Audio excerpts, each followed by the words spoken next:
Mexicana,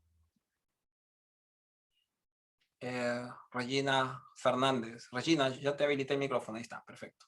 Sí. Gracias, Barreda. Es una alegría muy grande ver este cenário lindo de la comunidade de FTL. Uma grande comunidade formada por pessoas de tantas regiões, cidades, países. É muito lindo. E estamos aqui unidos, né, por um interesse que é a teologia latino-americana, e todos fazendo juntos essa teologia. Sejam bem-vindas e bem-vindos nesta nossa reunião, neste conversatório, e que possamos trocar ideias, porque é isso que FTL faz: conversar, trocar ideias, aprender juntos, né? Uma teologia que se faz em el caminho e na comunhão. É assim que fazemos teologia. Só gostaria de fazer uma apresentação do assunto que trataremos hoje. É um assunto que penso que estamos todos preocupados. Em toda a América Latina, estamos sendo afetados diretamente pelas chamadas fake news. E, consequentemente, né, pelas que nós estamos chamando agora de fake teológicas. Ou seja, essa correspondência da religião a essa questão que vemos como uma forma de representação, de expressão de algo mal em nossa sociedade. A gente está vivendo agora um tempo das chamadas fakes. Eu até anotei aqui no papel essas observações, por isso estou lendo. E acredito que essas fakes nascem no ambiente preparado pela ideia que chamamos de pós-verdade, e que Barreda colocou, então, no post de divulgação, onde os fatos, aqueles fatos objetivos, já não são mais o que de mais importante. Não importa mais tanto os fatos, mas aquilo que queremos ver, aquilo que as pessoas querem ver e ouvir, e acabam, assim, construindo as suas próprias verdades. E isso está acontecendo principalmente no meio político e afetando diretamente nossas sociedades. Só que a religião acaba perpassando, né, atravessando vários meios e espaços da nossa sociedade. E ela, às vezes, influencia e, às vezes, é influenciada. E, no meio da religião, estamos vivendo isso, construções de falsas ideias teológicas, falsas hermenêuticas, falsas leituras bíblicas, que têm contribuído para validar estruturas e sistemas que causam mal ao nosso povo latino-americano. E é sobre isso que trataremos nesta noite, como a religião novamente está servindo de braço, né, de braço religioso em sistemas de opressão. Mas nessa noite quem falará a nós bem melhor sobre esse assunto é a Ruth Padilha, o Jefferson Rodrigues e o Davi Roldan. Eles têm muito a nos dizer e nós esperamos que vocês participem com perguntas, com comentários e sejam muito ativos, né, nessa dinâmica de nosso conversatório. Novamente, sejam bem-vindos e, Barreda, muito obrigada pela oportunidade.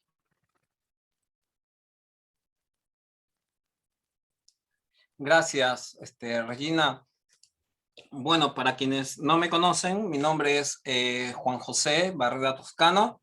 Actualmente soy secretario ejecutivo de la Fraternidad Teológica Latinoamericana.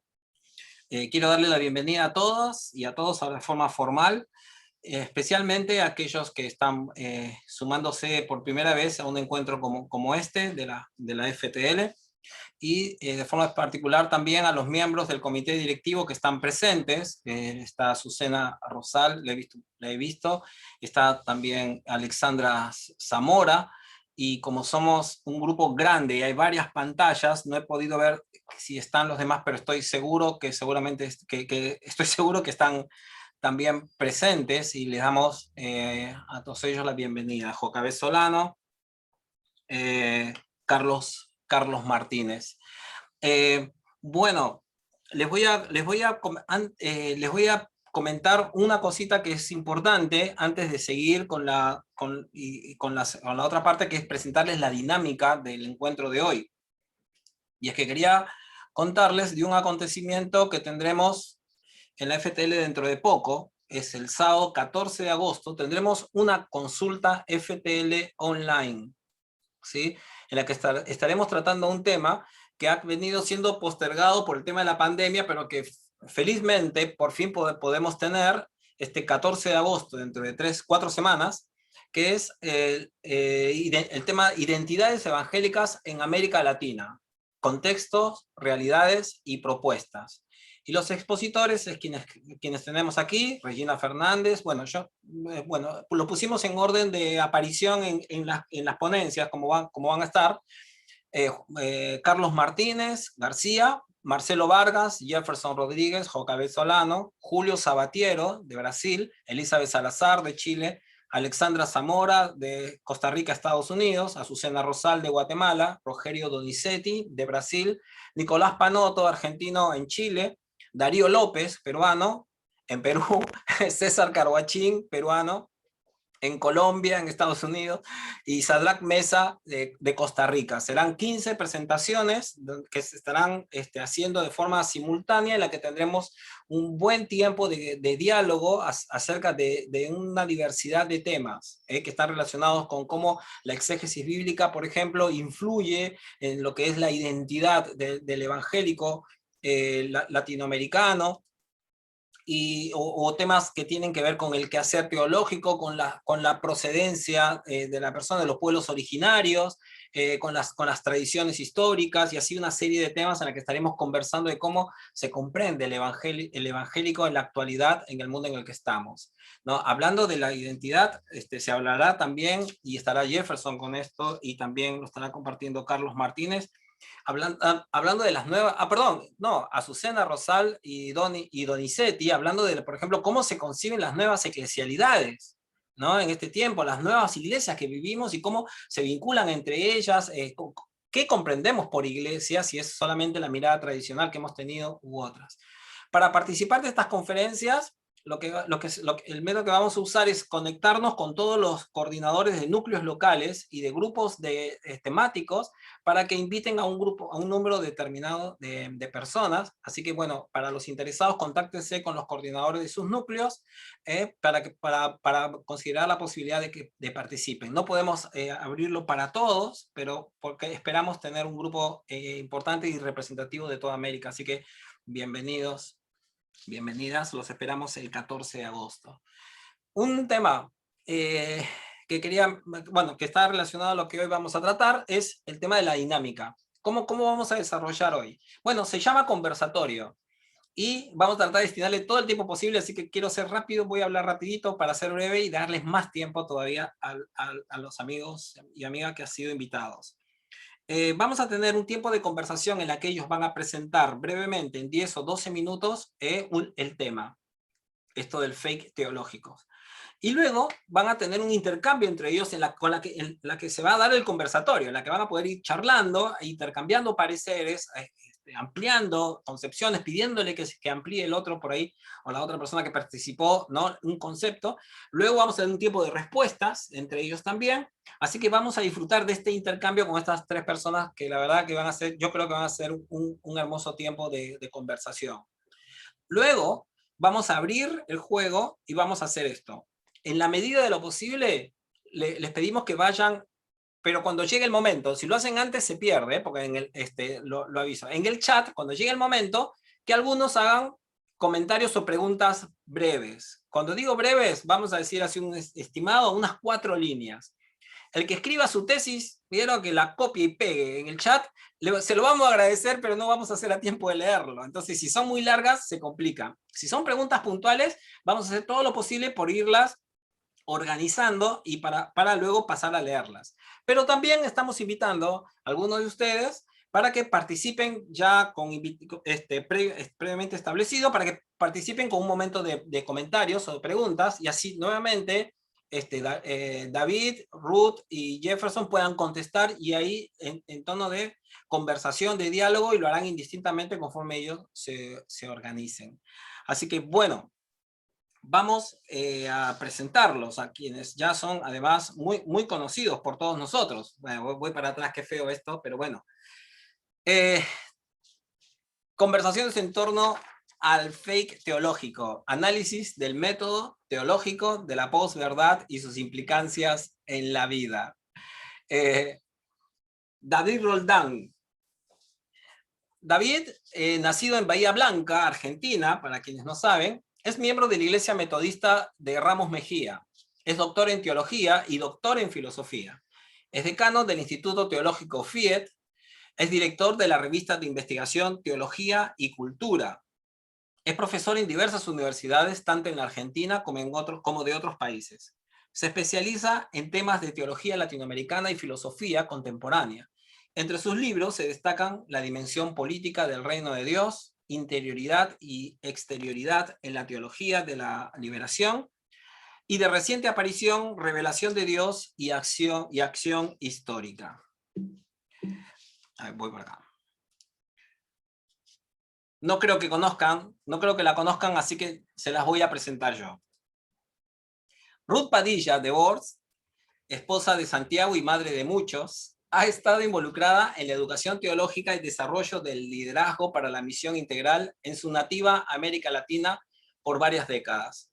Sirve como Resonate Global Mission con el Centro de Estudios Teológicos Interdisciplinarios, CETI, la International Fellowship for Mission as Transformation, INFEMIT, y otras iniciativas de formación misionológica. Junto con su esposo vive en Costa Rica, como miembro de Casa Adobe, una comunidad cristiana intencional. Sus estudios incluyen lingüística, lo hizo en Argentina, una maestría en estudios interdisciplinarios en Wheaton College, y un doctorado en teología con énfasis en misionología y ética social en el Boston University. Y el tercer, iba a decir conversador, pero bueno, no sé, después les voy a preguntar para que me ayuden, cómo denominamos a quienes participan de un conversatorio.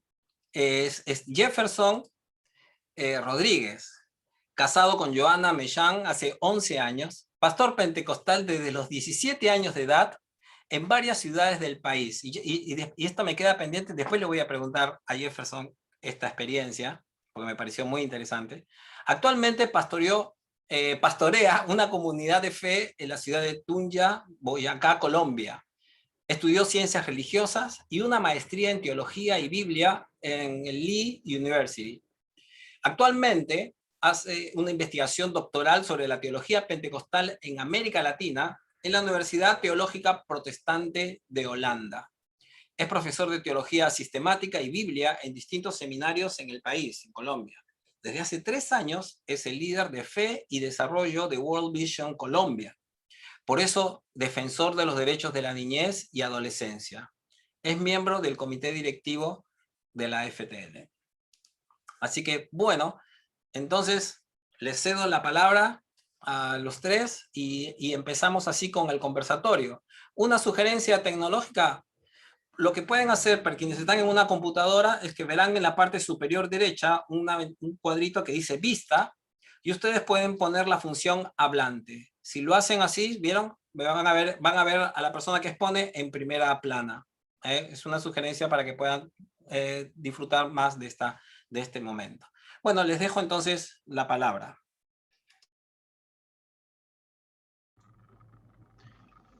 Muy bien, creo que me tocaba empezar a mí, ¿verdad? Bien, cuando Juan José bueno, nos hizo esta invitación sobre el tema del fake teológico, cómo opera la cuestión de la fake en la teología, o si acaso opera también en la teología, la verdad que fue una propuesta bastante, digamos, novedosa, ¿no? Entonces, a mí me interesó, digamos, tratar de vincularlo a, como ya lo dijo Regina, al tema de la posverdad, que de hecho apareció ya incluso en la convocatoria, ¿no?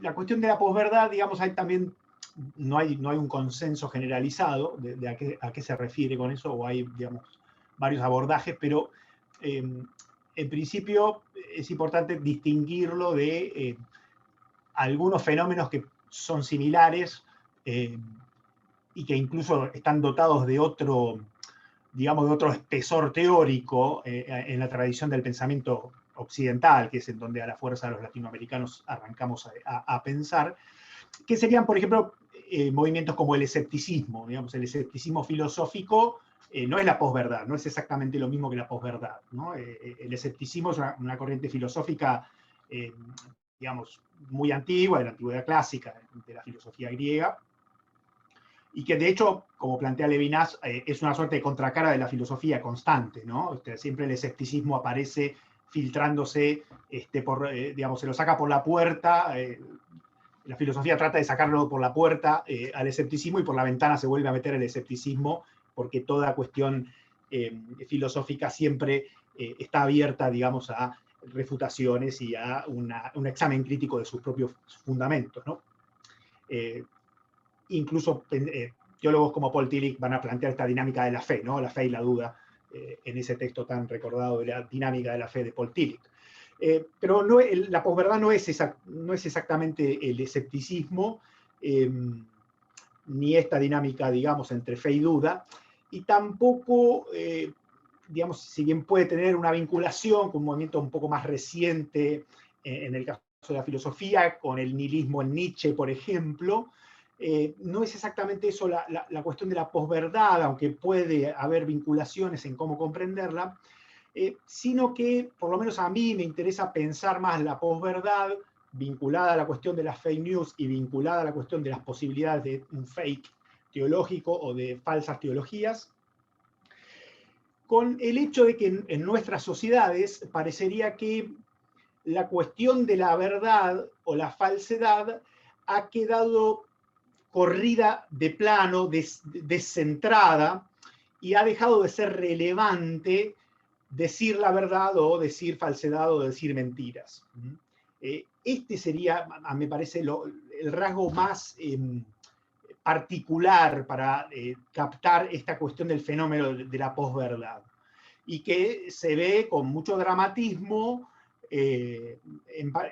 principalmente en las figuras políticas, en donde no tiene costo decir mentiras, en donde si es plenamente desacreditado algo con pruebas, y que es lo que está diciendo determinada personalidad política es una mentira absoluta, no tiene costo.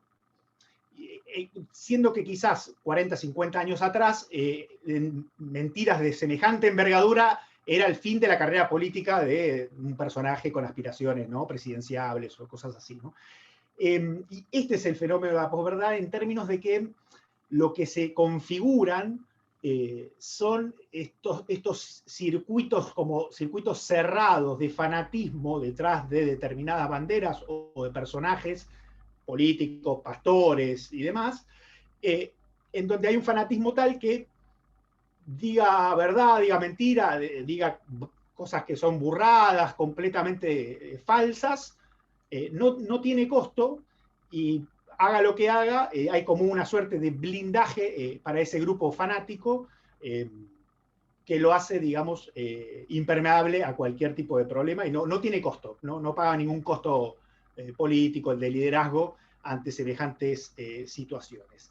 Y claro, ahí sí entonces conecta con la cuestión teológica, porque el fundamentalismo como tal sí siempre ha sido un gran problema para la teología contemporánea, y la teología crítica ha intentado de distintas maneras separarse y superar y salir del fundamentalismo, de la actitud fundamentalista, ¿no?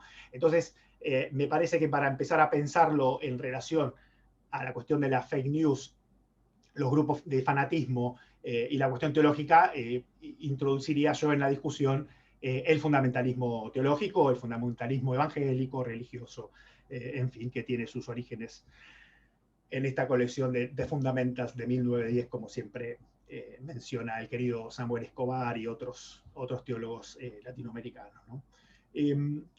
Y sobre esta cuestión uno podría también reflexionar, munido, digamos, de algunos conceptos de filósofos como Walter Benjamin, digamos, vinculados a la Escuela de Frankfurt, que pensaron el pasaje del siglo XIX hacia el siglo XX en grandes urbes como París, ¿no? París del siglo XIX, la obsesión que tenía Walter Benjamin, ¿no?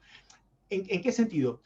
Es que la cuestión del tiempo, la temporalidad, ¿no? Y la cuestión de la aceleración del tiempo y la hiperestimulación que se recibe en las grandes ciudades, eso es lo que plantea, digamos, Walter Benjamin, esta figura del paseante, el flaneur, ¿no? Que está paseando, contemplando la ciudad, digamos, de París, reflexionando en esos paseos, y que con el crecimiento de la masa poblacional, uno ya no puede pasear más, dice Benjamin, por París y por estas grandes ciudades. No es posible una experiencia estética en ese tipo de grandes ciudades porque la cantidad de estímulos a los que uno es sometido, tocado, está constantemente estimulado, impiden, digamos, la reflexión y la quietud que es necesaria en una experiencia estética, ¿no? Y me parece que esta cuestión de la posverdad se puede, digamos, pensar en esos términos, en términos de hiperestimulación y la aceleración de la temporalidad, dado que una brutal o grosera mentira de algún gran líder religioso, político, pastor, pastora, apóstol o personaje de ese tipo, ante cualquier situación de una grosera mentira, bueno, es cuestión de esperar unas horas, un par de días, un par de semanas, y ya se va del Twitter, se va de las redes y pasa, ¿no? La hiperestimulación que necesitamos de noticias, de chismes, de lo que fuere, hace que el dispositivo de la posverdad se autodepure, y bueno, el que lo engancharon mintiendo groseramente y dando una fake teológica o lo que fuere, espera que se limpia en unas semanas, las redes digamos, quedan corrido del eje y la gente, las personas van a estar buscando una nueva,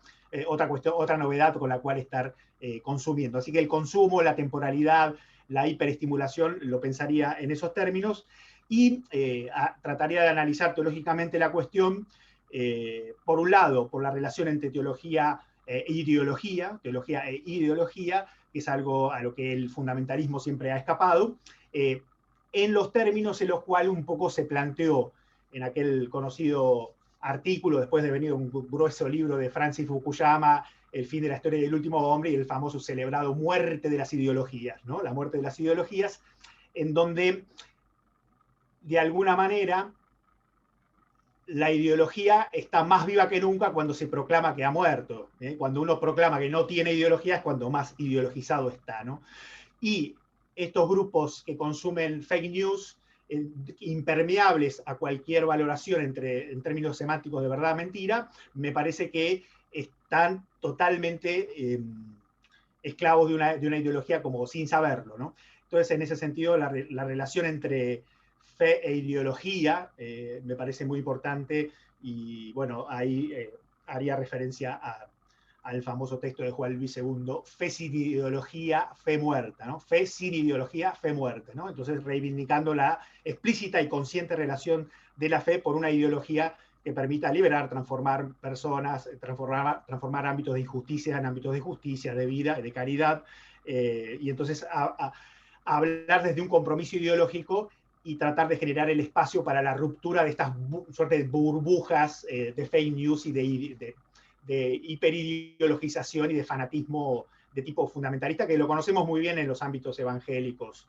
latinoamericanos. Y en ese sentido, a partir de mi experiencia docente, siempre el ámbito docente, ya sea en grado y posgrado, ha significado un espacio para romper esos prejuicios fundamentalistas en la teología y para, digamos, generar espacios de autocrítica, de reflexión, de verdadera teología. Un poco Juan José había puesto en la convocatoria el método teológico. Bueno, es un tema que no vamos a poder abordar, es muy amplio, pero sí que los espacios de verdadera apertura teológica, de apertura crítica a la propia identidad evangélica, a la historia del cristianismo y a cómo pensar en la predicación y el compromiso con el reino de Dios en nuestras sociedades, rompiendo, digamos, esas barreras del fundamentalismo y generando esos espacios de diálogo crítico. Ahí me parece que hay verdadera teología o auténtica teología, y iría por allí para tratar de desarmar estos dispositivos de fake teológico y de posverdad.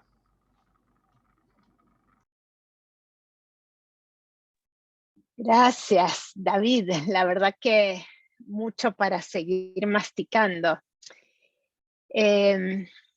Mi acercamiento es un poco más metafórico, quizá porque para mí también la metáfora y la narración provoca otras miradas, otras posibilidades.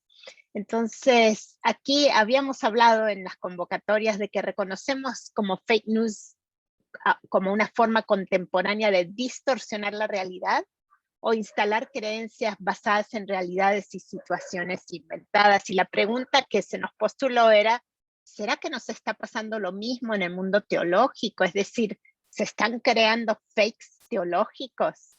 Bueno, yo doy por sentado que la respuesta a esta pregunta es afirmativa. Estamos inundadas por articulaciones teológicas que carecen de sustento bíblico y se erigen con intención de sesgar el pensamiento y la vivencia práctica de la Iglesia, reduciendo sus horizontes para acomodarse y reproducir posturas ideológicas prefijadas.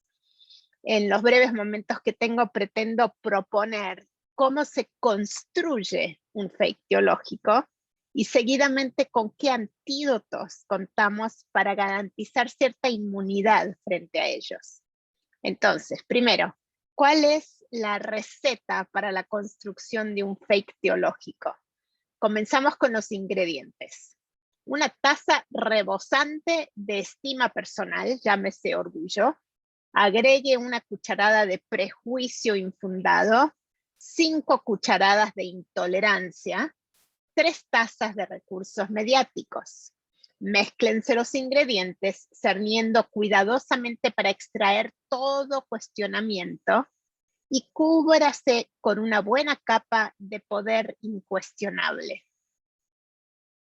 Ahora, los autores del Nuevo Testamento retratan a Jesús como quien discierne los fake teológicos de su día, construidos por quienes armaban una jerarquía espiritual y se atribuían la condición de jueces y maestros indiscutibles por encima de otros. A sus discípulos Jesús les alerta, y cito Lucas 12, cuídense de la levadura de los fariseos, o sea, de la hipocresía. No hay nada encubierto que no llegue a revelarse, ni nada escondido que no llegue a conocerse. Así que todo lo que ustedes han dicho en la oscuridad se dará a conocer a plena luz, y lo que han susurrado a puerta cerrada se proclamará desde las azoteas. O en Mateo 16, en la misma interlocución, entonces comprendieron los discípulos que no les decía que se cuidaran de la levadura del pan, sino de la enseñanza de los fariseos y de los saduceos.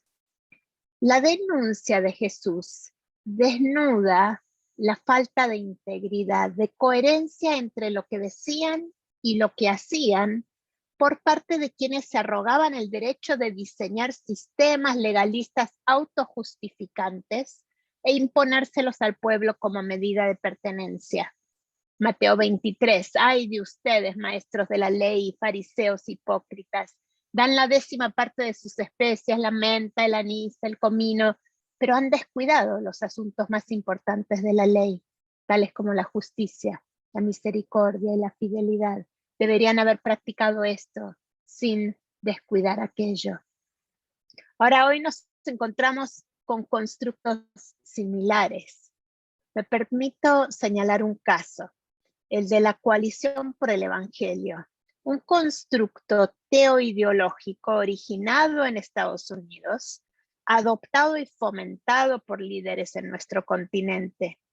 Según este constructo, ni el Evangelio puro ni la Reforma llegaron a América Latina, y ellos, como intérpretes iluminados de la Biblia, son llamados a corregir esta deficiencia y traer la verdadera doctrina a nuestras tierras. Para ello invierten millones de dólares e inundan el mercado con literatura, programas de formación bíblica, redes sociales, publicaciones, filmaciones.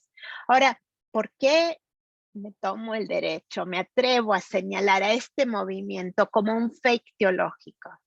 Porque se construye sobre un prejuicio infundado y reduccionista, por lo tanto no verdadero, respecto al supuesto antagonista. Se mantiene por su impermeabilidad colonialista al contexto particular en el cual se comparte, y se nutre de la orgullosa presunción de que sus autores poseen toda la verdad de la cual sus receptores adolecen. Pasemos a los antídotos. ¿Cómo discernir y evitar ser parte de este y cualquier otro fake teológico? Jesús le dio a sus discípulos ciertas pistas. Por ejemplo, Mateo 23, de nuevo, Mateo 3, produzcan frutos que demuestren arrepentimiento. O Mateo 23, no permitan que a ustedes se les llame rabí, porque tienen un solo maestro, y todos ustedes son hermanos. Y no llamen padre a nadie en la tierra, porque ustedes tienen un solo padre y él está en el cielo. Ni permitan que los llamen maestro, porque tienen un solo maestro, el Cristo. El más importante entre ustedes será siervo de los demás, porque el que a sí mismo se enaltece será humillado, y el que se humilla será enaltecido. Entonces, el ingrediente esencial en la vacuna, todos hablamos de vacunas estos días, ¿no? Pero la vacuna contra los fake teológicos es la humildad, el reconocimiento de la parcialidad de nuestras lecturas, de cuánto necesitamos que otras personas complementen y desafíen nuestra perspectiva.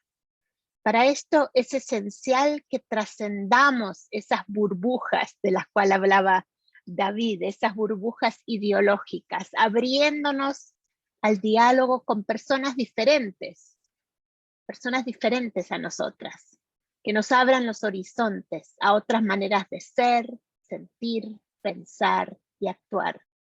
Hace falta reconocer que, en palabras de Fals Borda, cito, todo conocimiento es inacabado y variable, y queda sujeto por lo mismo al razonamiento dialéctico, a esa necesidad del diálogo, del encuentro de diferencias. A la humildad se le suma la inmersión en el relato bíblico, buscando no textos que reafirmen posturas prefijadas, sino comprensión sobre cómo nuestros relatos personales y comunitarios se entretejen en ese gran relato de los buenos propósitos de Dios para toda su creación. Claro, a su vez la lectura y la comprensión en sí tampoco bastan. El seguimiento fiel a Jesús se expresa en el reconocimiento de su autoridad y la vivencia ética personal y social. Es en la práctica que se expresa la verdad. Solo en ese camino, bajo la guía del Espíritu Santo, es posible abrirse al descubrimiento continuo, a la revelación de la verdad. La verdad se conoce cuando se la vive. Para cerrar, evoco un momento hacia el final de la vida de Jesús. En medio del juicio acusatorio de los líderes religiosos, él está comiendo en la casa de un tal Simón, cuando una mujer se atreve a interrumpir el almuerzo para ungirle la cabeza. Conocemos el relato. Inaudito. Una mujer en medio de los comensales hombres. Una mujer vertiendo ese valioso perfume sobre un don nadie, cuando solo los reyes eran merecedores de tal honor. Inmediatamente reaccionan los hombres, indignados por el supuesto desperdicio. Muy seguros de sí mismos, se sienten en todo el derecho de juzgar a la intrusa, aunque ellos, con toda su supuesta ortodoxia teológica, no habían reconocido a Jesús como Mesías y menos lo habían tratado públicamente como tal. Llenos de las ideas correctas y sus juicios preconcebidos, habían construido un sistema de pensamiento marcado por los valores imperiales del mercado. Podría haberse vendido el perfume por muchísimo dinero para darlo a los pobres, pero permanecían ciegos a la presencia del verdadero soberano y al valor de la mujer que tan valientemente recalibró el reconocimiento de quién era Jesús. La reprensión de Jesús desnuda las verdaderas intenciones de los diversos jugadores y remarca quién está en lo cierto. Y recordarán Marcos 14. Les aseguro que en cualquier parte del mundo en que se predique el evangelio se contará en memoria de esta mujer lo que ella hizo. Según los valores del reino de Dios y su justicia, ella, la rechazada y supuesta intrusa, pertenecía, era reconocida y valorada, mientras ellos, los autojustificados, eran necesariamente cuestionados.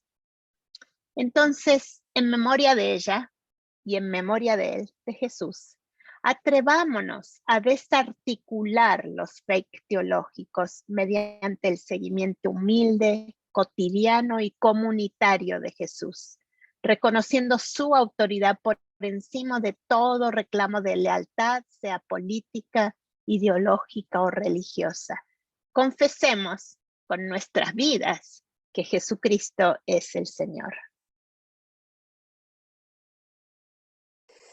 Gracias, David, y gracias, Ruth. Qué lindo por todo lo que se está colocando sobre la mesa. Bueno, un saludo. Yo quisiera compartir un poco un escrito que preparé para este espacio y voy a permitirme entonces leer algunos apartes que tienen mucho que ver también con lo que ha mencionado David y con lo que ha mencionado Ruth. Entonces, frente a la falsedad teológica, la arquitectura de un espacio teológico deseante, orante y común. De seguro no voy a demorar 10 minutos porque voy a saltar, entonces ustedes pueden leerlo con más detenimiento. Desde hace algunos años he sentido la tranquilidad de escribir sin el formato para un artículo, digamos, de revista. Entonces hago ahí mi blog para escribir como sin ninguna frontera. Entonces, bueno, pero quiero reconocer aquí a dos teólogos muy importantes en mi vida. Un amigo muy querido colombiano, Alvin Góngora, que ha estado muy cercano en medio de estas últimas meses de mi salud quebrantada, y una teóloga anglicana, Sarah Coakley, que ha sido, digamos, la que yo he estudiado en mi maestría y ahora, digamos, en mi estudio doctoral. Entonces, ahora quiero hacerle como un barniz pentecostal. Entonces, quiero retomar una fábula del Antiguo Testamento que está en Jueces, capítulo 9, versículo 7. Dice: cuando Jotán se enteró, subió a la cima del monte Gerizim y gritó: escúchenme, ciudadanos de Siquén, Escúchenme a mí si quieren que Dios los escuche a ustedes. Cierta vez los árboles decidieron elegir un rey. Primero le dijeron al olivo, reina sobre nosotros. Pero el olivo se negó diciendo, ¿dejaría yo de producir el aceite de oliva que bendice a la gente solo para mecerme por encima de los árboles? Entonces le dijeron a la higuera, reina sobre nosotros.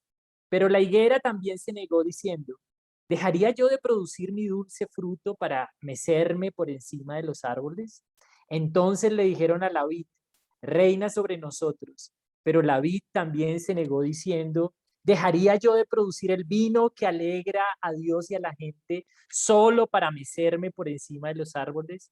Finalmente todos los árboles le dijeron al espino, reina sobre nosotros. Y el espino les respondió a los árboles, si realmente quieren que yo sea su rey, vengan a refugiarse bajo mi sombra, sino que salga fuego de mí y consuma los cedros del Líbano. Tal cual una falsedad teológica del espino. Entonces, solamente algunas cosas. Y lo que hay en Colombia, soy colombiano y estamos pasando por una crisis muy fuerte. Lo que hay en Colombia y en muchos sentidos en América Latina no solo es una crisis social, también es profundamente un problema teológico. Hay una confusión muy grande sobre el tipo de Dios que se adora en los templos. ¿En qué lado se encuentra ese Dios? ¿En el lado de la policía por ser institución del Estado o está al lado de los jóvenes que están reclamando sus derechos en las calles más de 70 días? La confusión va sobre el poder de la oración y su efecto en la vida cotidiana. Si es Dios todopoderoso, ¿por qué no quita la pandemia? Si es un Dios de orden, ¿por qué tendríamos que avalar a los jóvenes que están desordenando la ciudad? ¿Por qué no es mejor salir a las plazas a pedir perdón por los muros pintados y los vidrios rotos en vez de orar reclamando justicia por los muertos que ha dejado esta guerra entre nosotros mismos? Bueno, y eso lo hemos visto en Colombia y creo que, por supuesto, en Brasil tuvimos un conversatorio frente a eso, cómo las iglesias más estridentes salen a las plazas a pedir perdón, pero no por tanta violencia, sino por el desorden que han dejado los reclamantes de los derechos. Al fin, ¿cuál es la voluntad de la divinidad en medio de todo esto? Así que la crisis social se conecta con una crisis de la verdad teológica de manera muy profunda. Toda esta crisis teológica se alimenta de opiniones que cada vez van permeando las comunidades de fe en América Latina. En nuestros contextos es muy común que las opiniones de unos, y generalmente opiniones falsas y distorsionadas, tomen su propio camino y se conviertan en verdades inapelables. ¿Cuáles son las estrategias que se vale la opinión para convertirse en verdad? Bueno, y aquí voy a saltar porque bastante claro lo dijo Ruth, ¿no? Con sus ingredientes, pero lo que yo quiero aquí mencionar es una opinión se va construyendo en verdad con un ingrediente poderoso que ya lo mencionó Ruth y es el poder. Es decir, toda la fuerza de los medios de comunicación y de los grupos de poder realmente le da la estocada final a lo que al final son mentiras, ¿no? Entonces voy a ignorar este párrafo. Entonces, llegando a la conclusión de que la verdad es el discurso del poder articulado por quien detenta el poder. Sin embargo, desde la teología cristiana tenemos otras rutas para vivir y conocer la verdad teológica. Pero sin esta claridad de propuesta de noticias falsas, no podríamos tener caminos alternativos. Generalmente las personas creen las falsas noticias o posverdad porque son las estructuras que tienen un poder sobre la sociedad los que están diciendo cómo es y cómo no es la realidad. Y a partir de allí se procede a consagrar lo cierto y a condenar lo falso. La fábula de la Biblia será el camino para esta reflexión teológica. Propongo arrancar con una breve descripción del texto que nos muestra unos perfiles de la actual pseudoteología y de ese intercambio, y sin dejar de vista la fábula, intentaré una comprensión y acción en esta lucha por la verdad cristiana en este tiempo. Entonces, voy a saltar también, pero en esta otra sección lo que quiero poner es que a mí se me hace que la verdad teológica es un caos, ¿cierto? que es un caos que nos saca de la comodidad, que nos lleva a otros niveles, etc.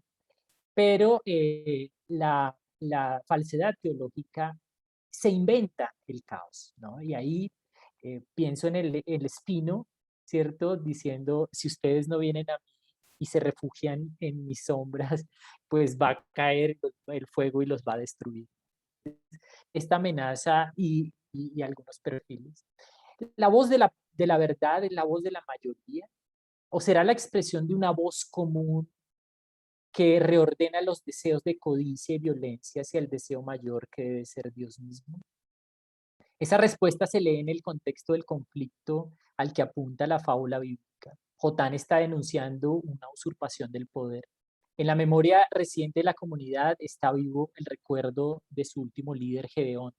Con este líder, la federación suelta de tribus que constituía Israel en ese entonces aprendió que el poder no se expresa en términos de señorío opresivo. A Gedeón le ofrecieron el título del rey y él lo rechazó. Sin embargo, uno de sus descendientes, Abimelech, optó por otro camino y se constituyó en rey opresor.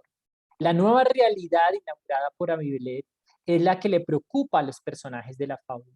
Ser rey es encarnar el modelo de Abimelech. En palabras del olivo, la higuera y la vid, es mecerse sobre los árboles.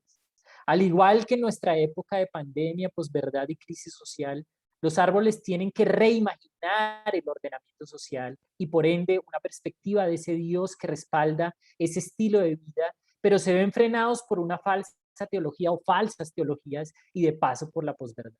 La atención de los árboles recayó inicialmente en figuras no imponentes. Aunque el imaginario imperante privilegia la ostentación, los árboles cultivan un imaginario alternativo y privilegian los deseos de producir belleza, nutrición y una emoción como la alegría.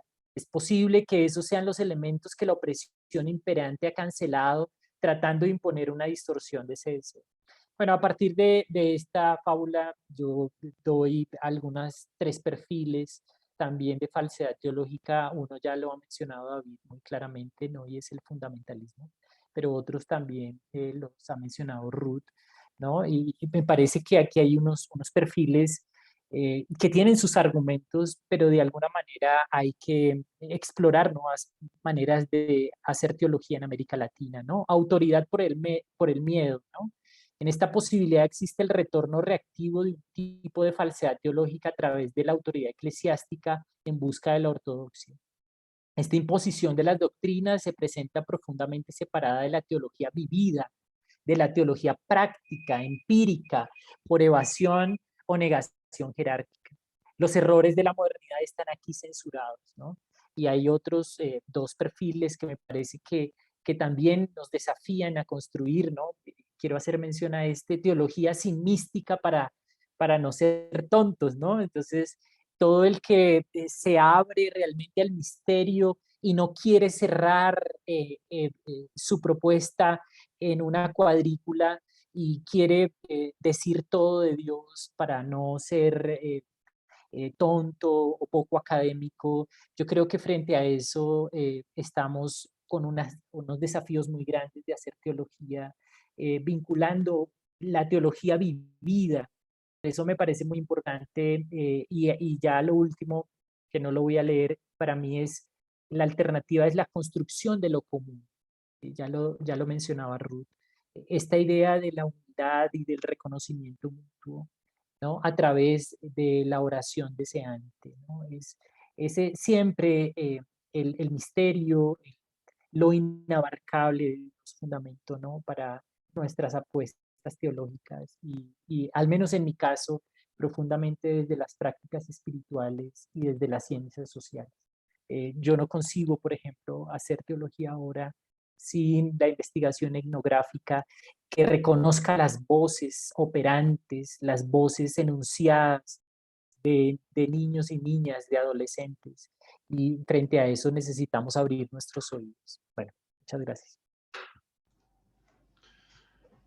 Buenísimo, Jefferson. Bueno, excelente todos los disparadores, ¿no? Yo le quería preguntar a Ruth, como para empezar el diálogo un poco, también después a Jefferson, en fin, vamos dialogando. Quizás vos, Ruth, que tenés quizás, bueno, ahora no sé con el tema de la pandemia, pero más viajes por América Latina y más conocimiento de distintos contextos. Si observás esta problemática entre estos grupos que vos mencionás con poder, no necesariamente ese que mencionaste, sino grupos similares que tienen un ejercicio del poder, del dinero, como muy bien dijiste explícitamente, y generadores de fakes teológicos, y los canales de diálogo abiertos o fracturados o inexistentes con otro tipo de maneras de hacer teología, ¿no? Como vos planteabas, reconociendo más la humildad del discurso teológico y demás, ¿no? ¿Existen esos espacios en otros lugares? ¿Ves todo igual en América Latina en ese sentido? ¿Alguna luz de esperanza? O bueno, ¿cómo ves en distintos contextos esto, ¿no? Ay, para mí una de las realidades, sí sabemos, ¿no? Siempre tendemos en América Latina con tanta frecuencia a pensar que todo lo que viene de afuera es mejor, ¿no? Los productos, los electrodomésticos, hasta las películas y también las articulaciones conceptuales, ¿no?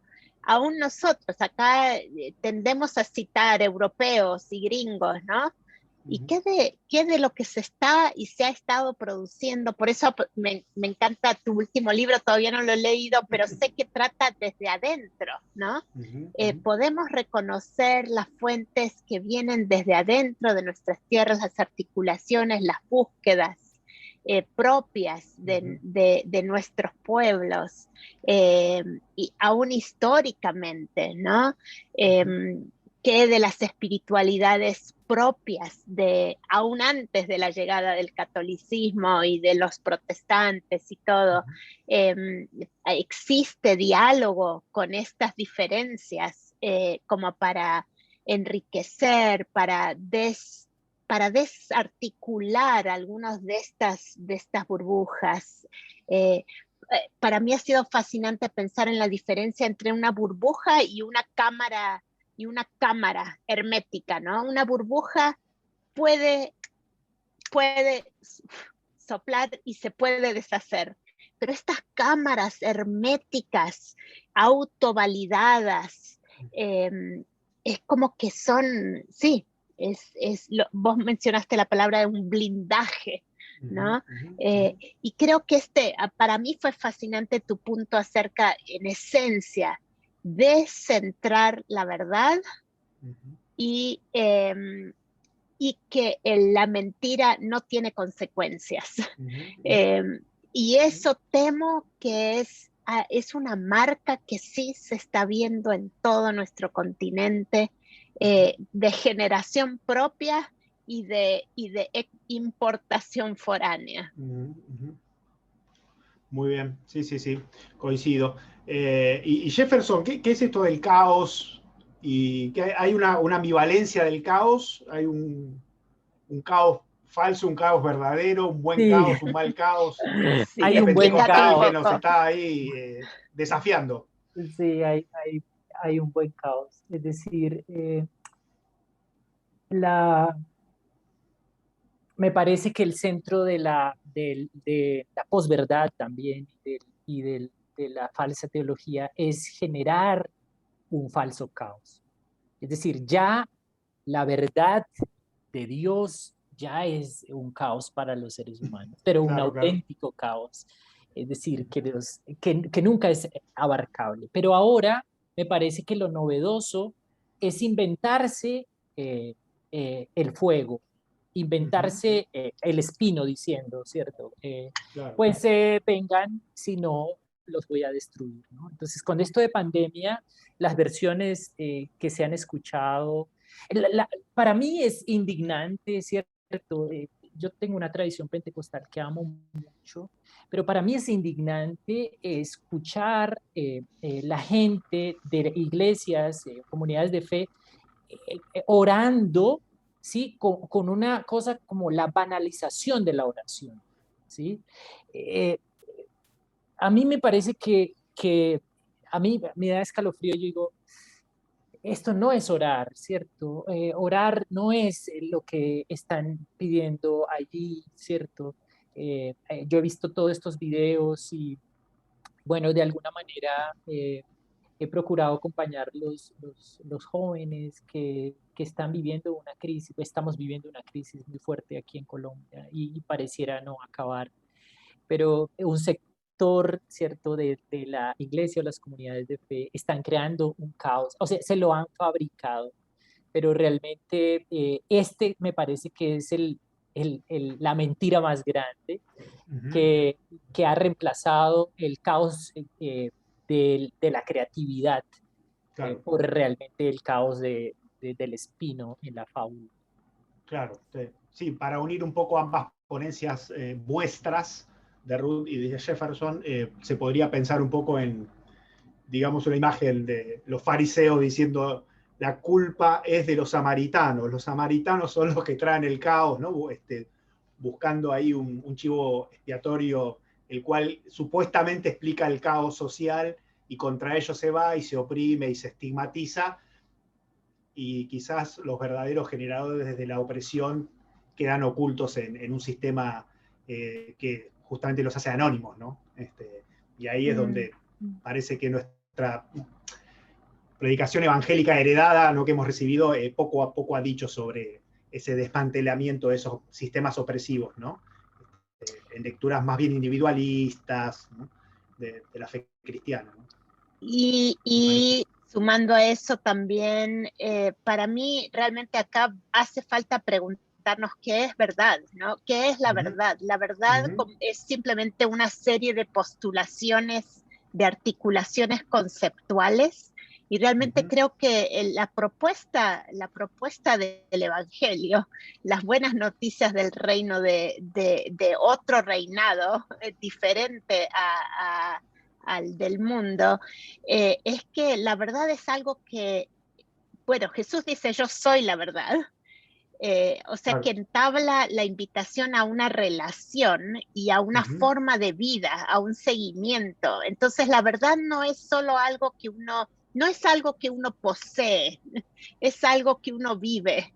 Y ujú. creo que en desarmar estos fakes, de alguna manera nos reclama compromiso de vida y no solo debate intelectual.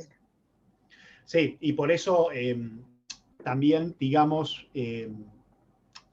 la auténtica apertura teológica, que va de la mano del compromiso y la militancia y la vida cotidiana, con las lecturas y con el trabajo más formal de la teología Exacto, y la educación exacto. teológica, va de la mano a lo que se mencionaba ya en el chat, y por supuesto que es que la relación de la teología con otras ciencias, ya lo mencionó Jefferson, Claro. también Ruth. Ujú. Digamos, también muchas veces el fundamentalismo ha sido muy reacio a la incorporación de otros saberes en el discurso teológico y un presunto biblicismo o acceso único, sin mediaciones hermenéuticas y sin presupuestos Ujú, a la ujú. Biblia, y en donde parecería que no hay una auténtica relación de alteridad con la verdad encarnada, con Jesucristo, que pone en jaque, digamos, muchos de nuestros sistemas y nuestras defensas y nuestros mecanismos para evitar, digamos, la confrontación con esa verdad, haciendo de que, digamos, esa domesticación que es muy típica del fundamentalismo, bueno, no sé, las 4 leyes espirituales, ¿no? O Claro. cuántas veces Ujú. yo digamos, me han predicado el Evangelio muchas veces en las plazas aquí en Buenos Aires, y no he podido convencer a mi interlocutor que yo también era cristiano, que yo también soy evangélico, y que el hecho de que no vaya a su iglesia local, a la misma que él, o sea, no estoy condenado al infierno, no,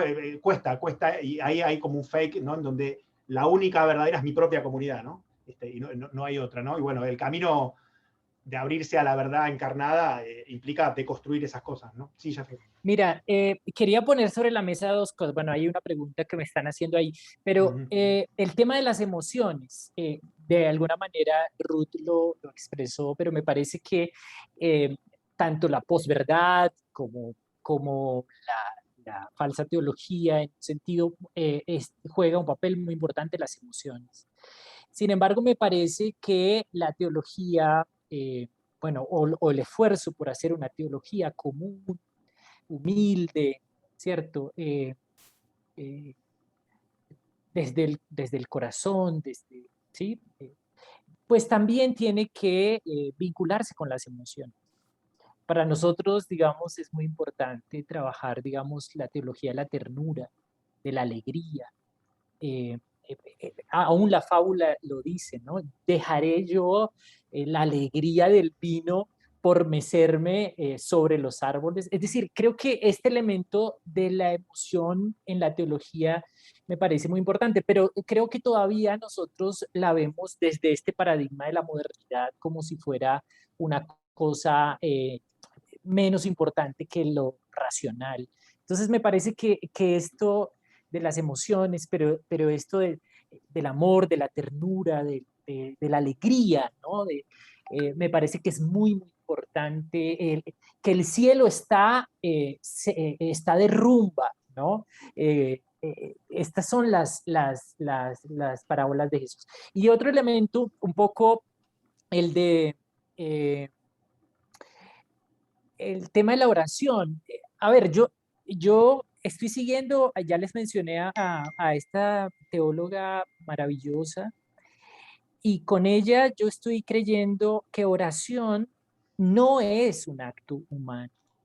Es decir, que uno debería distinguir, según Romanos 8, que es dar gracias por la comida, ¿cierto? O luego aquí que Juan José nos dirija una oración para cerrar el espacio, que eso sea, digamos, es una acción de gracias, etcétera. Pero oración es una acción de Dios en el hombre. Entonces, oración no es un acto humano. Romanos 8 lo pone, y el Espíritu entra en nosotros con gemidos indecibles y nos dice que debemos pedir, que debemos desear. Por eso un poco mi propuesta, es decir, esto que les escribo es realmente palabras así como muy, sin estructura, es como muy narrativo, pero lo que quiero decir es la arquitectura de una casa común deseante y orante, porque es en un sentido el espíritu el que ora. Entonces, porque nosotros no sabemos cómo pedir. Y por eso entonces, al menos el reconocimiento de que lo que hacemos muchas veces no es oración, ya me parece un paso muy importante. Y el tema de las voces, muy pentecostal, dicen, pero el tema de las voces, No hay que hacer bullying. El tema de las voces, yo sigo a dos teólogas también, a Clarence Dawkins y Helen Cameron, y ellas y bueno, yo aplico un poco la metodología etnográfica, teológica de ellas, y ellas han dicho que existen 4 voces teológicas: la voz operante, la voz enunciada, la voz normativa y la voz formal. A veces nosotros tenemos la idea que solo teología es la voz formal, sistemática. Pero otra vez, como pentecostal, que no tenemos tantos tratados de teología sistemática, nos toca pelear con las uñas como gato así para arriba, diciendo que la voz operante y expuesta también es una voz legítima. Entonces, ahora me parece que la investigación etnográfica, las encuestas, ¿no? Nosotros hicimos una encuesta en Colombia sobre la diversidad religiosa en Colombia y ahora aplicada a los adolescentes. Y pues déjenme decirle que eso es una locura. Lo que creen, digamos, adolescentes de 14 a 18 años en Bogotá. Y esta voz enunciada que se explora en una encuesta cuantitativa, a veces nosotros como teólogos y teólogas no la estamos valorando lo suficiente. Entonces, bueno, quería mencionar esos dos. Bueno, les agradecemos este momento de conversación entre ustedes, muy dinámico, muy rico. Y le hemos pedido algunos participantes que son también miembros de la Fraternidad Teológica que compartan algunas preguntas hacia ustedes y así podamos seguir con la conversación. ¿Qué les parece? Bueno, ya todos ellos saben cuándo... Ah, claro, porque pequeño detalle, yo tengo que habilitarles el micrófono. Entonces, a ver si... no me dijo nada, Mariel. Mariel, tendrías que haberme dicho que te tengo que habilitar el micrófono.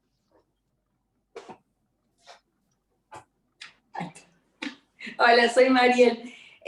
¿Cuáles serían o podrían ser algunos aspectos o elementos que como pueblo evangélico de América Latina nos hace más susceptibles a estas falsas teologías o a estos fake teologías?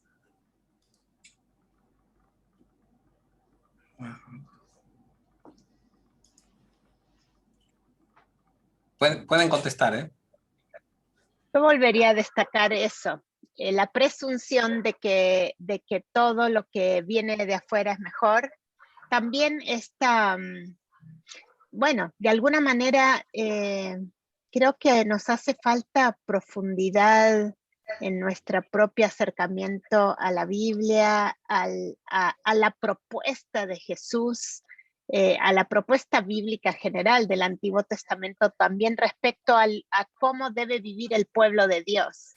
Entonces es esta presunción de que se trata de ciertas marquitas religiosas que identifican a este pueblo, cuando la propuesta del relato bíblico tiene que ver con la integridad de la vida, de toda la vida, y tiene que ver con una mirada de reconocer a la persona, particularmente a las más vulnerables, y de responder a eso y de construir comunidad, una comunidad que ejemplifique los propósitos de Dios. Entonces, cuando se reduce el evangelio, el ser cristiano, todo, a la cristiandad como modelo ideológico de asociación entre el poder y la religión, se justifican un montón de abusos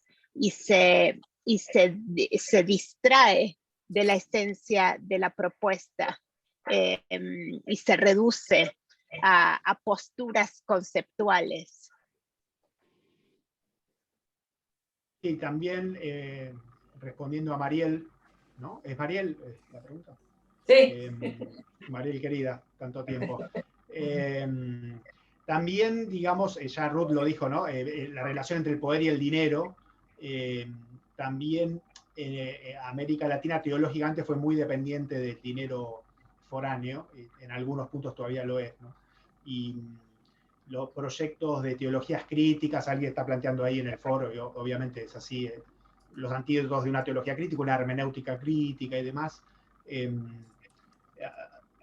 son costosos también. Y los proyectos de formación ministerial, de menor criticidad, son más fáciles de llevar adelante, y en América Latina proyectos que busquen una puesta en cuestión radical de muchos de nuestros problemas como evangélicos, es muy difícil conseguir financiamiento y es difícil llevarlos adelante, ¿no? Así que esa es otra de las razones por la cual se da esta cuestión también de la dependencia mucho de teologías foráneas, porque bueno, es más barato, es más fácil, o a veces directamente misioneros vienen con su propio sueldo y pueden dar clases en seminarios con costo cero, que formar teólogos y teólogas desde América Latina. Y bueno, desde ahí vienen, a veces de manera con la mejor intención, ¿no? Pero vienen lecturas del Evangelio contextualizadas a otros ámbitos y no propiamente desde América Latina. Entonces ahí ya tenés un problema de por qué nos cuesta tanto, ¿no? Y después también la falta de diálogo más abierto entre las distintas iglesias y los distintos espacios teológicos. También es un problema de ambas direcciones, ¿no? Gracias. Seguimos con Pablo Gutiérrez. Moreno. Pablo Moreno, perdón. ¿Qué puse yo, Gutiérrez? Perdóname. Claro. Menos mal que te diste cuenta, si no iba a hablar otra persona. Bueno, gracias David, Ruth y Jefferson por las presentaciones muy alentadoras, muy desafiantes. Yo tengo una pregunta para ustedes.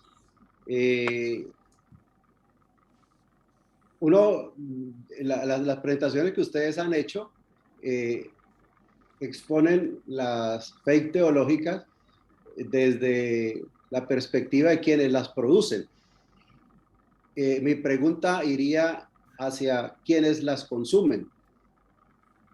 ¿Por qué las consumen? Bueno, podrán seguramente ustedes hacer algunos comentarios al respecto, pero me gustaría también como reflexionar qué podemos hacer para contrarrestar ese consumerismo o consumismo que hay de fes, espiritualidades, de una manera indiscriminada, como comunidades de fe, organizaciones alternativas como esta, podemos dar pasos para contribuir realmente como a un cambio en ese sentido. Bueno, no, justamente yo al principio de la exposición planteé el punto, digamos, de que justamente la cuestión de la posverdad tiene que ver con que no tiene costo político, si bien es quien la produce, en los receptores no hay costo político.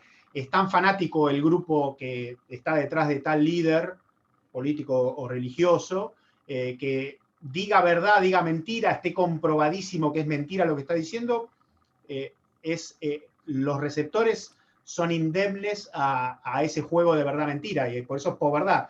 Es una etapa en la cual la verdad o la falsedad carece de importancia, no hay costo político, no se paga ningún costo por mentir descaradamente, ¿no? Y en parte va, por esto que yo hacía una referencia muy rápido ahí a Walter Benjamin, de la hipernecesidad, digamos, la hipersensibilidad de estímulos constantes, noticias, bueno, todo lo que son posteos en redes sociales. Está tan exacerbada la necesidad de consumir novedades que cosas que son muy graves, bueno, lo que se dice en otras palabras, se pierde la capacidad de asombro. Se pierde la capacidad de asombro. Uno se pregunta, por supuesto, como Pablo Moreno, ¿cómo puede ser que haya grupos que sigan ofrendando y sigan como enceguecidos detrás de tantos falsos evangelios, ¿no? Y uno dice, pero no se enteran que hay, es mentira eso, que es una lectura totalmente sesgada del evangelio, es un antievangelio, es una imagen de Jesús que no tiene nada que ver con lo que realmente uno lee en la Biblia, y son como indemnes, ¿no? No se puede entrar, ¿no? El fanatismo es terrible, ¿no? Y sí, yo creo que abrir canales de diálogo y en general en mi experiencia ha sido el lento proceso de la educación teológica, que siempre, digamos, no es de un día para el otro, es inversión a largo plazo, pero hay que abrirse y emprender un auténtico camino de aprendizaje, ¿no? De aprendizaje crítico, autocrítico, desde sus comunidades, no en solitario, no individualista, va por ese lado. Así fue, de hecho, mi propia experiencia, ¿no? Pero lleva mucho tiempo, Yo quisiera agregar ahí, gracias Pablo por tu pregunta, tal vez, bueno, parece una respuesta fácil y estas son preguntas muy difíciles, pero tal vez es también el punto de partida con el cual se hace la reflexión teológica. Este grupo de mega iglesia pentecostal, carismática o otro, realmente no por su nacimiento digamos, antiintelectual, no acepta rápidamente o casi nunca la teoría, ¿cierto? Por ejemplo, para hablar del perdón, no podemos entrar con la teoría sobre la reconciliación de los teólogos europeos, porque ya la teoría genera una desconfianza, ¿no? Entonces, para hablar, por ejemplo, de las relaciones de género, no podríamos entrar, el punto de partida no sería la teoría feminista, porque ya eso generaría una barrera muy grande. Entonces, creo que el punto de partida pueden ser las prácticas espirituales, ¿no? Que ya se ven allí, por ejemplo, la subversión de la rigidez del género en la oración, por ejemplo, y también se ve la subversión, ¿no? De temas de perdón. Es decir, yo llegaría casi más allá que la teoría feminista más extraordinaria a partir de otro punto de partida. de la entrada a la reflexión teológica, pero siempre me parece que es un camino. Por eso el tema de las emociones, me parece que no es que hagamos exactamente lo mismo que la manipulación emocional, pero creo que hemos olvidado este componente de las emociones en la reflexión teológica y ha sido terrible, ¿no? O sea, la alegría, la ternura creo que nos da herramientas para encontrar maneras de comunicarnos de alguna mejor manera. Gracias. Miren, les voy a pedir si podemos hacer la dinámica de esta manera, continuarla de esta forma. O sea, tenemos una persona que nos pregunta y uno de los tres contesta. ¿Puede ser? Así vamos, porque hay un montón de preguntas, está bueno. Me alegra esto. Bueno, Regina Fernández. Gracias. Jesus nos chamou para ser luz do mundo.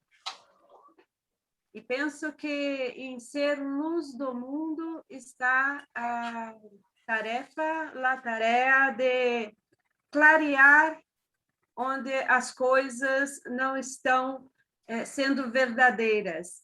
Significa também trazer à luz a verdade. O problema é que no cristianismo, a sociedade, de um modo geral, desconfia do cristianismo, porque foi dentro do cristianismo que se construiu, historicamente, muitas não-verdades, muitas grandes narrativas que não se sustentaram nesse tempo contemporâneo, não se mostraram verdadeiras, né? Nas colonizações, procuraram convencer os povos originários, os indígenas, de que eram inferiores a los negros, a las mulheres, e coisas desse tipo. Muitas coisas do cristianismo foram fundadas em não-verdades. O mundo hoje desconfia do cristianismo. Então, minha pergunta é como ser luz do mundo, ou seja, tentar clarear um pouco mais a verdade quando se desconfia de nós. A sociedade não confia mais no que dizemos, porque muito do que se fez dentro do cristianismo foi visando dominar, controlar. E hoje estamos vivendo situações parecidas. Vivemos isso no Brasil. A sustentação hoje da dominação no Brasil é religiosa, evangélica.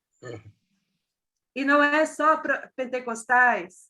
São os reformados e os pentecostais que estão nas bases, os reformados no poder, os pentecostais fazendo propaganda. Então, minha pergunta é como ser luz quando não somos acreditados? Por eso apuntaba yo al tema de la integridad, porque no tenemos propuesta si no somos propuesta, si no vivimos alternativamente, si no proveemos una demostración evidente de una alternativa. Entonces, eso sí, vuelve el espejo hacia nosotras y nosotros, y demanda fidelidad al Evangelio. Y creo que en realidad en esta cuestión, más que pelear concretamente con estos hermetismos, el diálogo es prácticamente imposible.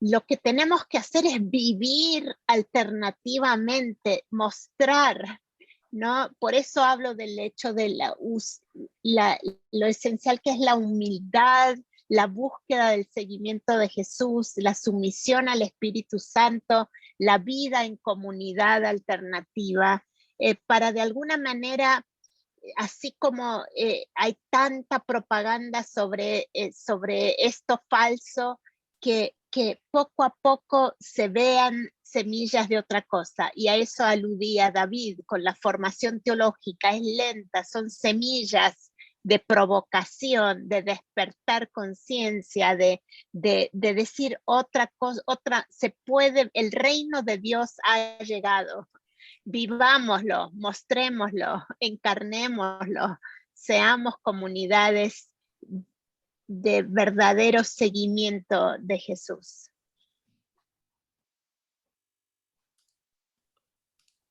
Bien, creo que me correspondería esta pregunta y realmente quisiera agradecer a David, Ruth y Jefferson por tan excelentes presentaciones. Soy Enrique Martínez de Honduras. En realidad quisiera compararlo con uno de mis ámbitos de disciplina, que es la salud. La Organización Mundial de la Salud ha llamado infodemic a toda una serie de informaciones acerca de la pandemia, y ahora cualquier fulano se atreve a hacer videos y supuestamente con cierta base científica, que más bien es anecdótica, etcétera, etcétera. Y yo pensaba cuando en el trabajo local de la iglesia que estamos luchando con eso también, con una epidemia teológica, en donde también hay personas que asumen ese rol, digamos, de autoridad. Ahora, mi pregunta, porque es apasionante esto, realmente ustedes han mencionado cómo desarrollar esa teología humilde, vulnerable, alegre, generosa, solidaria, simple, en nuestras comunidades de base, porque yo creo que es el reto de ser signos del reino, ser semillas, ser levadura del reino. ¿Cómo llevamos esto de una manera a nuestras congregaciones simples, sencillas? Ahora, ¿qué podemos hacer para construir verdades? Esa es una pregunta un poco compleja, así como se construyen verdades, mentiras, ¿cómo podríamos enfrentar ese fundamentalismo? Y solo quisiera compartir finalmente algo que frecuentemente comparto con los hermanos de la iglesia, que es una cita de Mario Benedetti, que hay que evitar en la vida 3 figuras geométricas: los círculos viciosos, los triángulos amorosos y las mentes cuadradas. Gracias. Muy bueno, Enrique. Bueno, bien, sí, creo que es un comentario general y varias tesis propias, así que no sé si hay una pregunta muy, muy concreta, salvo de cómo hacerlo. Y bueno, no hay manuales, digamos, 10 pasos. Si le damos 10 pasos para su iglesia auténtica, verdadera, no fake, estaríamos reproduciendo lo mismo, ¿no? En realidad, como decíamos con Ruth y con Jefferson, los procesos pedagógicos y este proceso de ser poseído por la verdad que es Jesucristo, ¿no? Y cómo va trabajando eso a lo largo de la propia historia, porque uno va cambiando uno mismo, ¿no? También casi más rápido ahora. No todos quieren, ni todos ni todas quieren emprender este camino. Es un camino dificultoso, es como empezar a caminar y abandonar el andador. Y hay personas que al confrontarse con este tipo de discursos o ver esto aquí mismo que estamos dialogando, se retrae, no, yo no quiero eso, me pone en duda muchas cosas, ¿no?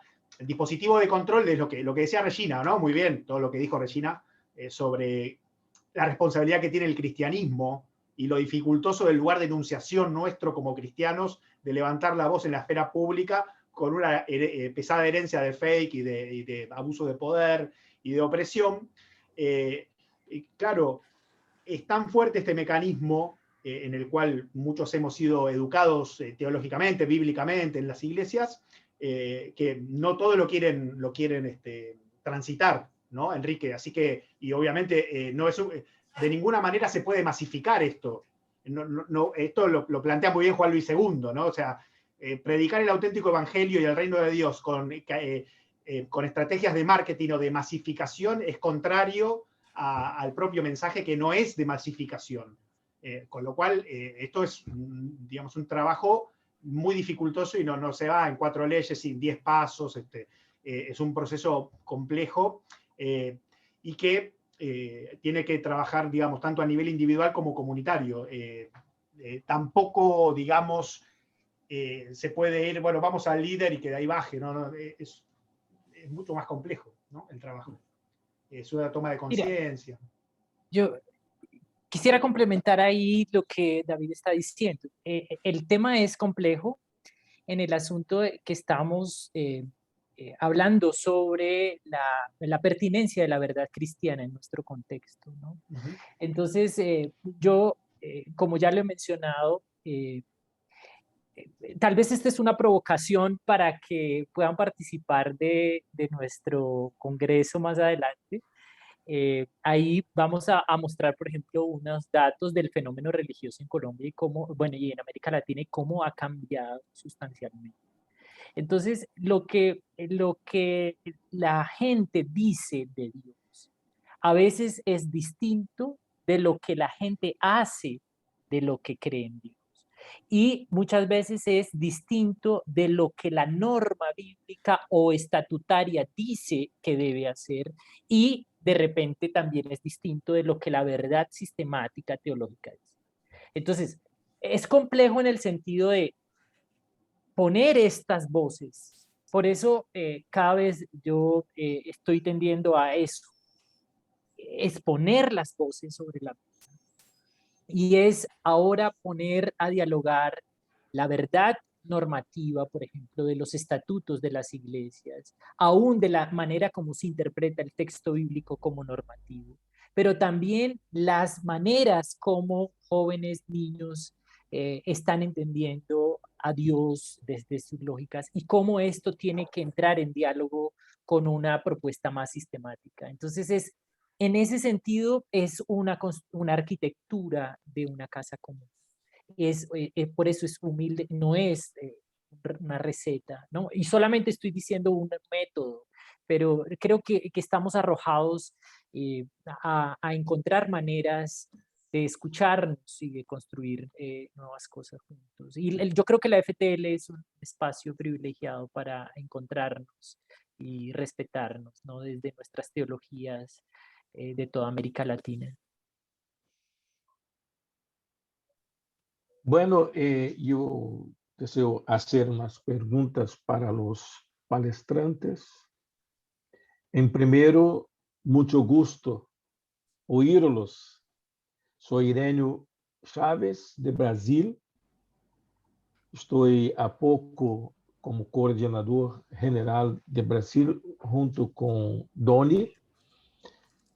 Y entonces, tengo mucho placer en estar con ustedes, oír, conocer Ruth, que só conocía de oír hablar, ahora te miro mis ojos. Entonces, el tema de la verdad es una preocupación en mi investigación. Yo tengo un texto en este diccionario acerca del pluralismo religioso, lançado em Brasília há cerca de pouco tempo. E a questão que eu levanto é exatamente essa. Qual é o lugar de la verdade? Quem tem la verdade? Então, a pergunta é: la teología tiene una verdad absoluta que precisa ser conocida, defendida. La teología sería una afirmación a partir de una verdad o una construcción en la búsqueda de la verdad. Entonces, la pregunta es para usted. Ruth, yo gostei mucho de su colocación a respecto de Jesús, que dice que él es la verdad y es lo único hombre del mundo, de la historia, que dice que es la verdad, murió crucificado. Es lo único. E quando estava delante de Pilatos, Pilatos lhe perguntou: "Que é a verdade? Que é? Que é a verdade?" Estava ali diante dele o único homem que disse que é a verdade. Então, a teologia tem uma verdade. Ela é dueña de uma verdade. Então, por favor. Sí, yo repetiría nomás, creo que la teología no es un paquete que uno posee y es mío y te lo paso y ahora lo tenés vos y es una cosa externa a mí y yo la puedo tener o no tener y en realidad no me afecta. Es impermeable también. Para mí esa no es la teología. Y tampoco es así la verdad. De alguna manera, este reclamo de Jesús de ser la verdad es un reclamo para mi vida, no solo para mi asentimiento intelectual. Y la teología tampoco es una cosa hermética, es un verbo. Para mí hacemos teología en el camino de la búsqueda, de la pregunta, de la vivencia fiel, de las metidas de pata. En ese camino vamos articulando nuestra nueva comprensión de los propósitos de Dios, de quién es Dios, de quién no es, de dónde se lo encuentra activo. Entonces, ambos para mí son más procesos que finales, que resultados. Ambos son más relaciones que productos. Y creo que es una mirada bastante diferente a la que nos quieren imponer, justamente esas miradas fundamentalistas que dicen esto, esto, esto y esto. Cerradito el paquete, listo, le ponemos el moño o la chonga, dicen en El Salvador, y ya está, ¿no? Entonces creo que es más una invitación a esa búsqueda del seguimiento de Jesús a la luz de toda la palabra de Dios en el contexto de la comunidad, en medio de las realidades del contexto, obviamente leyendo ese contexto, doliéndonos en ese contexto, es un sentipensar comprometido. Hola a todos, soy Dinora Méndez de México. Gracias a David, Ruth, Jefferson, excelentes ponencias. Mi pregunta es, ¿qué relación ven entre no tener consecuencias o costos, como mencionó David, por la mentira, y la buena aceptación que esto ha tenido en América, o la gran, no buena, sino gran aceptación que al parecer ha tenido esto de las fake news y fake teologías debido a quizá la tradición vivida de doble moral que hay en nuestro continente?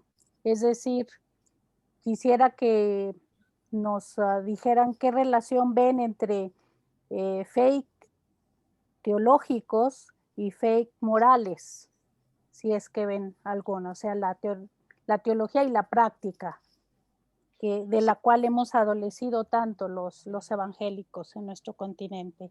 Sí, lo que pasa es que justamente en la respuesta de Ruth hacia Ireneo, ¿no? Y lo que tratamos de ir dando a entender,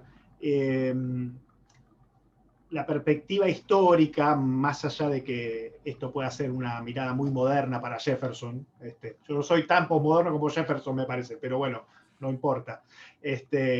Lo que aprendemos de la historia es que, por supuesto, la teología, ni los teólogos ni las teólogas son dueños de la verdad.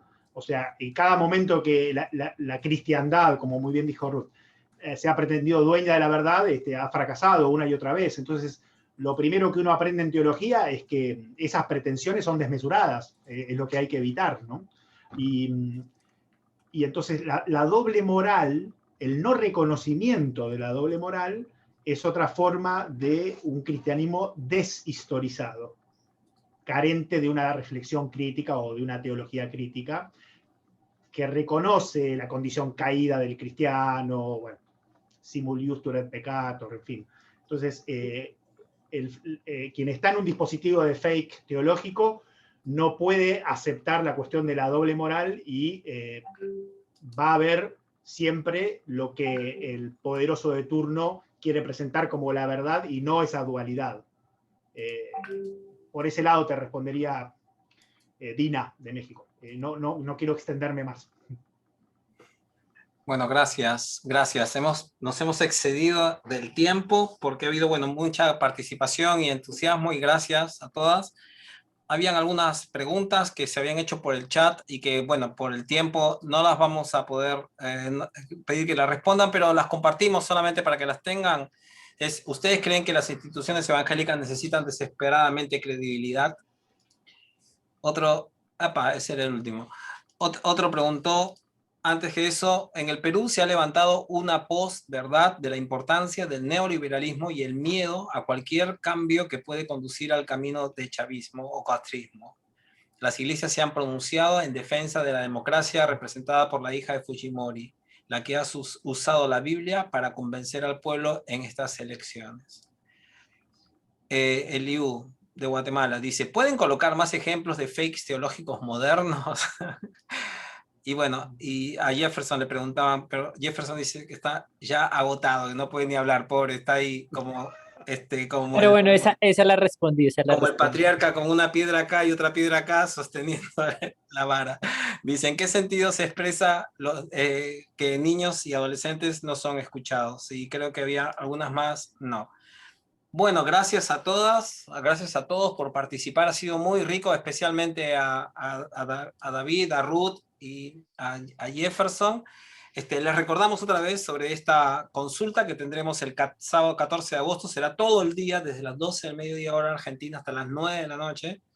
Tenemos acá a los que van a estar presentando temas diversos. Conéctense, contáctense con los coordinadores, las coordinadoras de los núcleos locales para que puedan participar. Y nosotros también estaremos haciendo todos los esfuerzos para que la mayor cantidad de gente pueda estar, aunque al ser una consulta siempre se hace desde un grupo acotado para que hayan espacios de diálogo. Después habrán videos, habrán publicaciones escritas a las que todos podremos acceder. Regina, ¿querés despedirnos? ¿Cerrar la reunión? ¿Está por ahí? Sí, ¿no? ¿No? ¿Está Regina por ahí? Creo que... No sé, si no lo hago yo. Está, pero está muteada. Ah, ok, no, pero ahí está, a ver. Está censurada la presidenta, pobre. Uy, lo apagaste, espera que está apagado. Ahora sí, a ver. ¿Y ahora? Agora sí? ¿Sí? Gracias, Barreda. Gracias, Ruth, Jefferson, David, por suas excelentes ponencias. Foram muito esclarecedoras. Gracias, Barreda, pela organização desse evento. Um evento muito bueno, como secretário-general da FTL. Foi um excelente evento organizado por você. E só queria falar à comunidade FTL aqui reunida, que a intenção desse conversatório é ser um conversatório, não é chegar a uma resposta final sobre o problema das fake teológicas, mas é dizer, o problema existe. Essa é a intenção. E vocês estão convidados como núcleos, como membros de FTL, a continuar discutindo este assunto e fomentando o pensamento da igreja, fomentando, espalhando, né, a preocupação a respeito dessas fakes teológicas que estão afetando, prejudicando a comunicação do Evangelho em América Latina. E agradecemos a participação de todas vocês e de todos vocês. E por esse tempo que dedicaram para hacer teologia conosco. Muito gratos por isso, por esse tempo, por ouvir e por pensar sobre estes assuntos conosco. Muito gratos. E olha, preparem-se, teremos nossa consulta. Estamos organizando esta consulta e queremos que vocês estejam presentes, porque voltaremos esse assunto das fake teológicas, mas agora discutindo sobre identidade da Igreja Evangélica Latino-Americana, certo? Gracias, Dios les bendiga.